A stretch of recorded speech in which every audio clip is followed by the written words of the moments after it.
कोयटा से ताफ्तान जाने वाली बस से 9 मुसाफिर उतारकर कत्ल कर दिए गए। तमाम लाशें नौशकी के पहाड़ी इलाके में पुल के नीचे से मिली।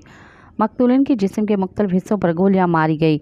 मुसल्लह मुलजमान ने बस रोककर मुसाफिरों को अगवा किया और उसके बाद उन्हें गोलियां मारकर कत्ल कर दिया।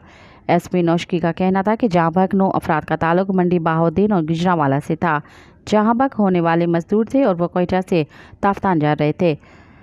एसपी का कहना था कि मुसल्लह अफराद ने सुल्तान चढ़ाई के मकाम पर एक और गाड़ी पर भी फायरिंग की, जिसके नतीजे में नौशकी से ताल्लुक़ रखने वाले 2 अफराद जाँ बहक हो गए। फायरिंग के नतीजे में रुकन असम्बली गुलाम दस्तगीर के भाई समेत 5 अफराद ज़ख्मी हुए। वज़ीर आला बलूचिस्तान ने नौशकी में बेगुनाह मुसाफिरों के कत्ल की मज़म्मत की है और जाँ बहक अफराद के अहल खाना से ताज़ियत का इजहार किया है। वज़ीर आला बलूचिस्तान का कहना था कि वाक़े में मुलव्वस दहशतगर्दों को माफ़ नहीं किया जाएगा। मुसाफिरों का कत्ल गैर इंसानी फ़ाल है और नाकाबिले माफ़ी जुर्म है। उनका कहना था कि दहशतगर्दों को मंतकी अंजाम तक पहुँचाएंगे। मज़ीद ख़बरन ऐं तफ़सीलात लाइ विज़िट कयो असांजी वेबसाइट www.awamiNewsHD.com ऐं ॾिसंदा रहो अवामी न्यूज़ HD।